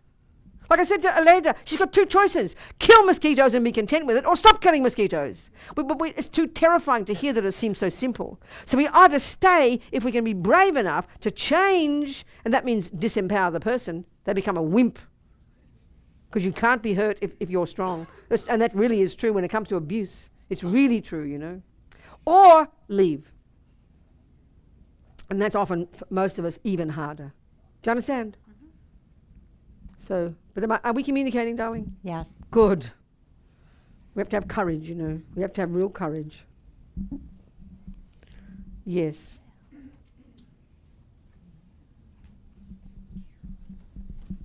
And it could take years to get to either one of these decisions. That's the problem. Because we can't work faster than we can work, We can't go faster than we can go.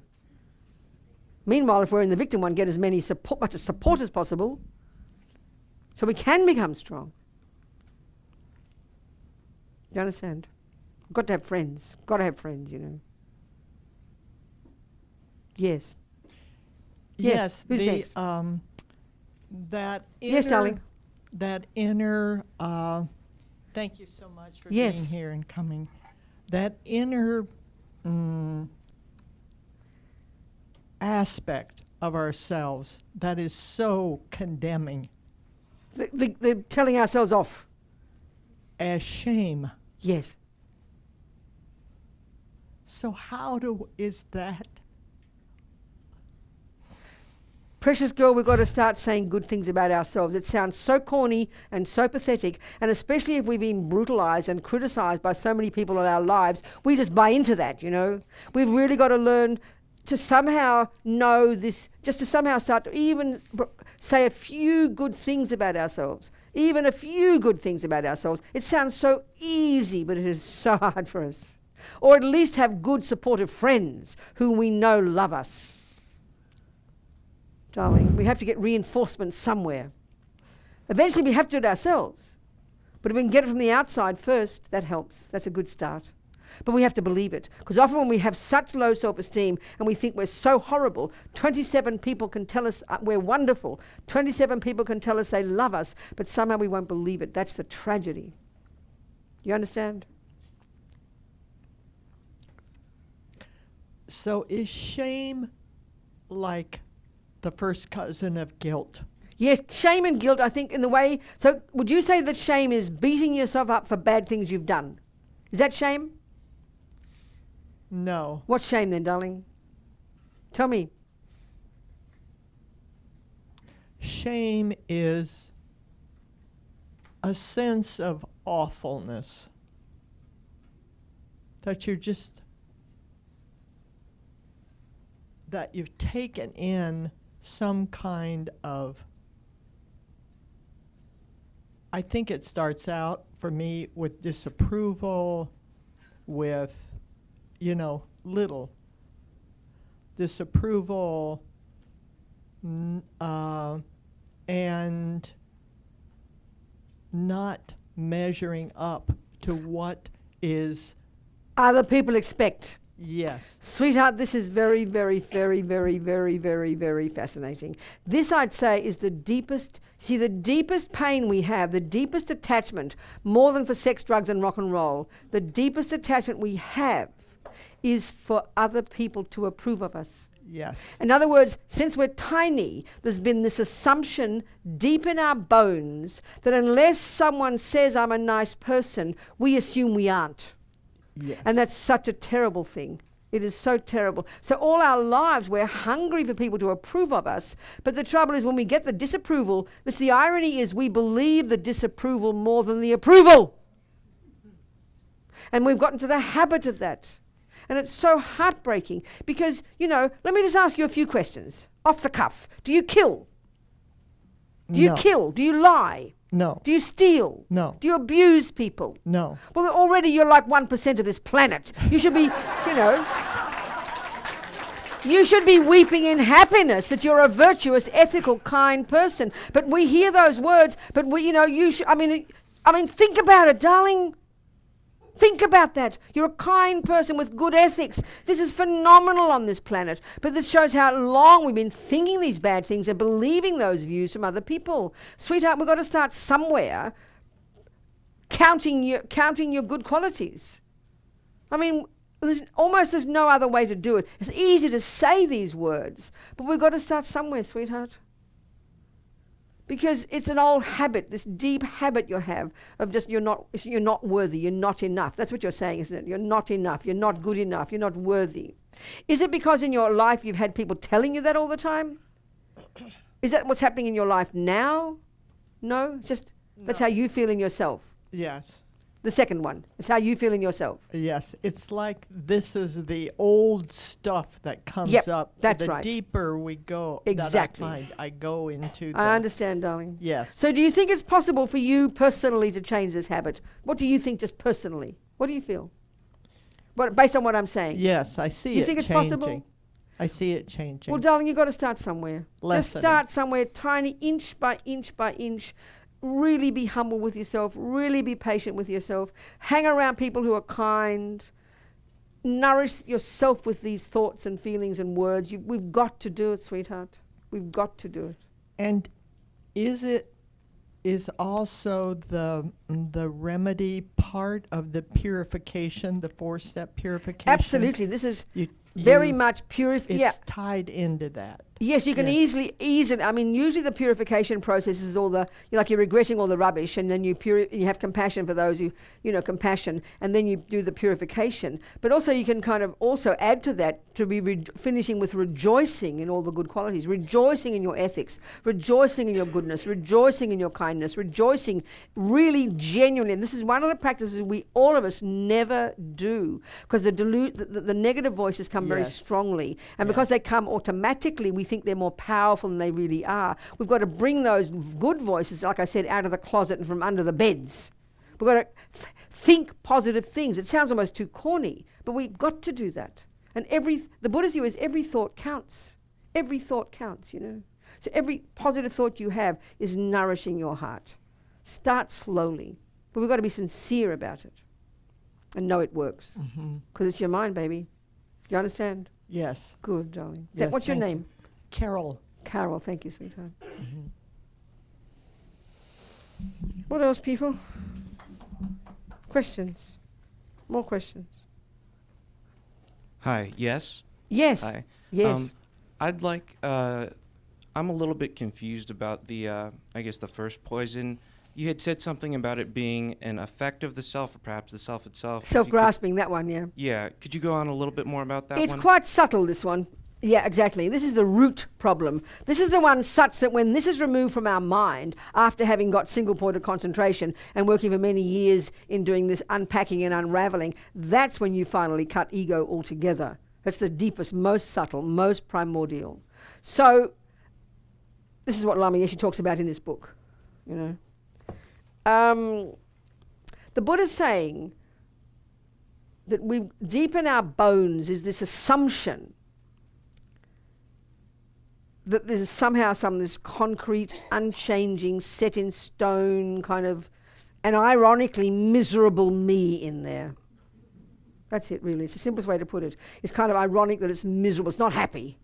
And it's neurotic and it's fear-based. So almost you could argue that when, like Mr. Darwin, I think the scientist, when Mr. Darwin came up with this concept of instinct for survival, I think, isn't it? That when you're attacked or offended, attacked especially the animals and humans, this rises like a sleeping lion, and they say that we need that to make these decisions to run or do whatever. Do you understand? I would say Buddha would like that phrase, because this ego grasping, which is this colloquial phrase for this deep instinctive assumption of a separate, bereft, concrete me, which is so abstract for us, it's most of the time a sleeping lion.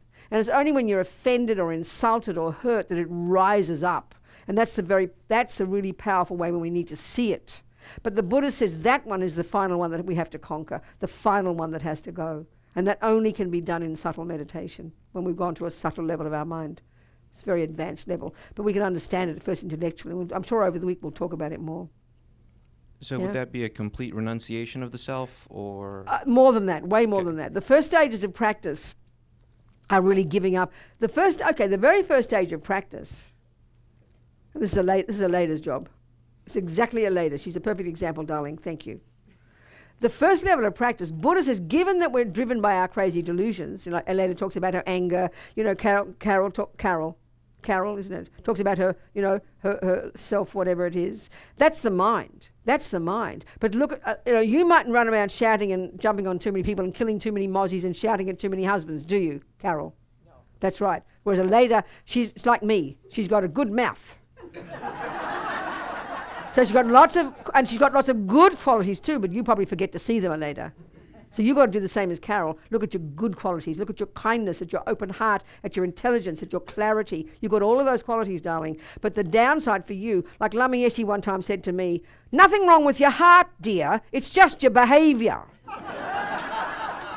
So Aleda's the same. So our job is to go junior school practice. We're talking high school here. Working on your mind is high school. Junior school practice, Aleda, is zip the lip and keep our hands to ourselves. So you leave the mozzies alone and you leave your hubby alone. That's your main practice, is control the mouth and control our body. And that's powerful. But then don't have guilt about it. Realize you've got this powerful energy that you can harness and use to do good, Aleda. You can use your mouth to do good. You see what I'm saying, darling? Don't kind of beat yourself up for it, but recognize we misuse this part of our energy to harm, and now we can use, so you've got to control it, and that's why the first level of practice is control your body and control your speech. And a miracle will happen if you can do this much. Forget your mind. You're lying there in bed going crazy, at least let it not come out the mouth. That's the first level of practice. Carol's got to go deep into her mind, you know, because she hasn't got a behavior problem. This is a powerful level. So first level, entry level, junior school, grade 1, control the body, control the speech. It sounds boring, but it's profound. Because the harm we do, isn't it, Aleda, is with the speech. So that's the first one. Now you go to high school and you can do the renunciation. And this is like the first scope of the Lam Rim. So now you work on your mind. That's the renunciation one. So if you've gotten to that and you've got some renunciation, you'd be a very radiant, blissful person. You would have subdued your body, subdued your speech, subdued your mind. You'd be steady, you'd have equanimity, you'd be calm, you'd be content, you'd be fulfilled, you'd be less neurotic, less depressed, less up and down like a yo-yo. You'd be an amazing person. And that's just renunciation. Now you go to the compassion wing, where you add compassion to the mix, and then you get the emptiness one finally, where you go deep into the mind and get rid of the root delusion. And when you realize emptiness. And if I may ask, what would that be? What, darling? What would that be? The root delusion? Is that ego grasping? Right. That's ego grasping is the root delusion. Right. And that's the realization of emptiness, quote unquote, is when you've cut that one. Gotcha. Thank you. You with me? Yeah. Okay, good. Thank you. We'll talk more about that, I'm sure. What else, people?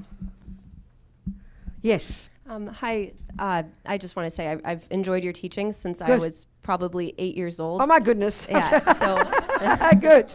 I'm happy. Yeah. So I've been looking forward to seeing you again Good, since darling. the last time. Wonderful. But I've started having a lot of difficulty with chronic pain. A lot of what, darling? With chronic pain. Like I have pain every day. Oh, my God. And it's gotten to the point where I can be thankful for it in a way that it's like it's my teacher. But so brave. I feel like I'm not learning as much from it as I could be, and I don't know what practices that I can do to kind of go deeper. But darling, let's just talk about the pain. You can't stop the pain? That's your first one. If you can change it, change it. You can't? Yeah, I take... You've done everything you can? I take different pain medication, but it makes me, I guess, stupid. Zonked out. Yeah, and I can't work with my mind as much as I'd like to, so I made the decision to try and go off a lot of my pain medication. Wow. And amazing. So if my shoulder's hurting, it's mostly with my joints. Yes. So if my shoulder's hurting, whereas if I was taking my muscle relaxers and I was taking all my nerve pain medication, I might not know that it's hurting, but then I wake up the next day and it's hurting a lot more. But I if see. I don't take my medication, then my mind's clear and it's hurting, and sometimes I can fix it and it's like I can pop it into place. Wow. But I feel like I could be benefiting more and learning how to cope with my mind a lot more, because there are definitely times when I get really angry and I'm like, why is this happening to me? I know, of course you would. That's right. Exactly, darling. I mean, this is a huge one. Whether you're being abused by somebody else, or whether you've got chronic pain, or whether we've all got something, isn't it? We can see it from even everyone in this room. We've got something. If it's not an external thing, it's internal. It's your own crazy mind. If it's not that, it's your body. If it's not that, it's your husband. I mean, isn't it? There's something, always something. Or if one of my friends in prison where they can't get out and they're treated as animals, there's always going to be something. So, darling, I mean, even the question is so brave. It's so amazing that you want to really work on your mind. It's so incredible. But it seems to me you're doing everything you possibly can. You hear the teachings, do you? You listen to the teachings, you try to apply them. The one of transforming problems. I mean, when I think about like the high lamas, or when Lama Zopa had his stroke and I see how he was and how he responded, it's almost too high. I can't believe it. Where people can really have pain and really live with it. And it's very profound practice, sweetheart. And it just means giving up attachment. Because this is the part about understanding attachment and aversion. And it again sounds so cruel. And this is not being mean to any of us. What's your name, sweetheart? Miranda. No, you're Miranda. And what's your name? Yeah. Autumn. So Autumn's, I don't know what her scenario is and whether she's even talking about herself, but let's just pretend she's talking about somebody who's got a mean husband. And you are who? Miranda. Miranda's talking about, her body. No, I forgot my point here. What was it? I meant to say something. Sorry. Everybody's got something. Everyone's got something, yeah. That in the end, if we understand attachment and aversion, which sounds so cute, these words sound so cute, if we understand the depth of these delusions in the way that Buddhism describes them, we will understand that the reason we suffer in the face of somebody abusing us, or the reason we suffer if our body is suffering, is because of attachment. So in other words, if we can't even conceptualize this, if we didn't have any attachment, that means we would be blissful and joyful people, and whatever arises, we would be able to handle it. That's very weird for us to talk like that in our culture. I mean, it's not criticizing us, but so the more we have attachment for things to be a certain way, the more we get distressed when they don't happen. So whether it's your husband abusing you or whether it's the body harming you, do you understand what I'm saying? It's the same logic. So this is where this stuff's so profound. It sounds so simple, but it is huge. And that's where, Autumn's point about having compassion, often that's the typical scenario. I'm going back and forth. I'm not Miranda, I haven't forgotten your point, but it's the same thing. You know, when you're having compassion for somebody, it can be such wrong compassion. It is allowing. It's like learning, being a doormat is not having compassion for somebody. So and that's not Miranda's point. Miranda's point is different. But in the same way, we have to have the strength to go beyond the attachment that wants things to be different. We have to learn to find the way to make them what we want them to be. And that's your case. Because you can't escape from your body. Maybe if it's Miranda's partner, she can escape from him. But you can't escape from your body, isn't it? So you've got another whole approach. Which is to learn to live with this. I mean, it's incredible. But I think you're doing it already, darling. I mean, one step at a time, sweetheart. Thank you. I mean, one step you read some of those teachings, you think about those things, you try to meditate on them, or not? I'm not phenomenal at meditating, and I'm working on it. But even thinking about it's meditating, darling. I mean, do you relate it to compassion or not? Can you think of other people's suffering? Because that's the one that's really hard. When you're suffering, and to think about how even the practice they have of Tonglen, do you do those kinds of practices? Yes. You do that kind of practice. I mean, that's mind-boggling. To think of taking on other people's suffering, that's incredible, darling. You're doing everything you possibly can. Thank you. I just wish you'd find some medicine to make your body better. I think something I am still struggling with is attachment to how I used to be. Like, I was a competitive rock climber, and now I'm in a wheelchair, so it's kind of... Well, now you're in a wheelchair, so you can't... This is something that's progressive, is it? We don't really know. I haven't gotten answers yet. Oh, fascinating. This is very that will be very painful, darling. That will be very, very painful. That would be very hard to bear. I couldn't bear that. You're being very brave, sweetheart. Thank you. I know, don't keep comparing, because this is what happens. This is where, well...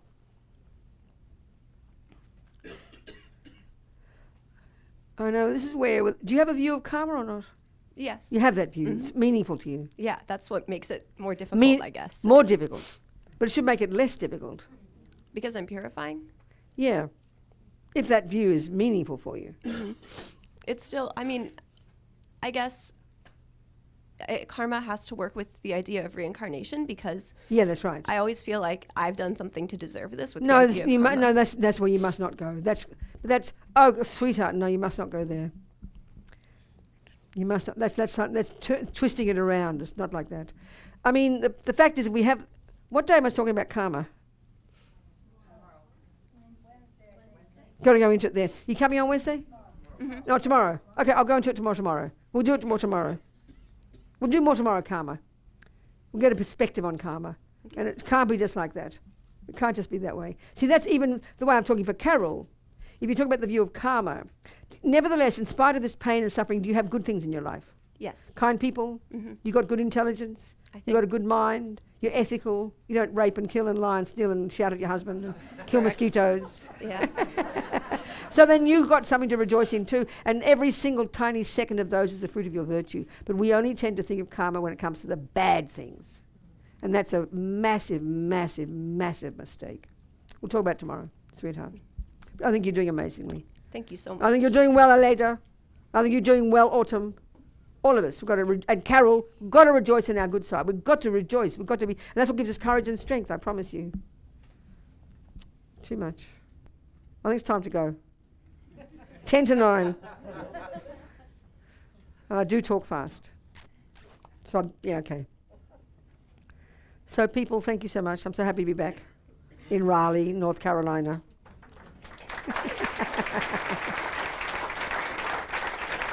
And I'll just sing a little prayer, 2 little prayers. One of them is just saying, it's dedication. Really, Buddha's saying every thought counts. Nothing goes astray.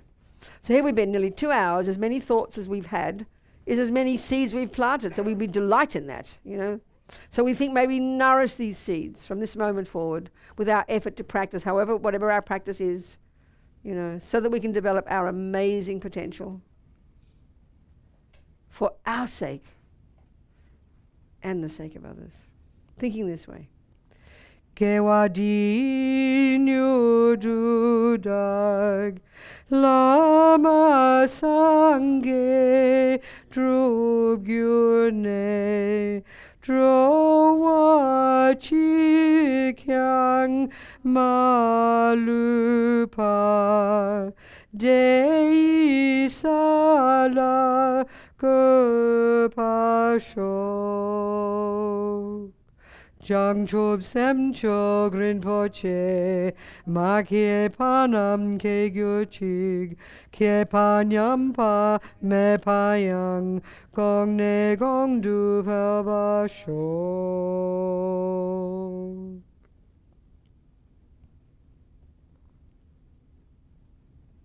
Thank you.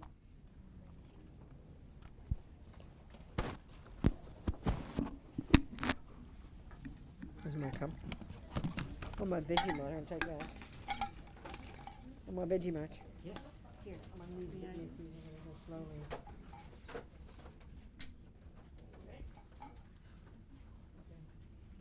That's a minute to get going. Yeah. You can wait as long as you want me to. Has to wake up. Okay. Thank you so much. Happy to see you. Who is that? Is it your friend? Who is your friend here? Who is it?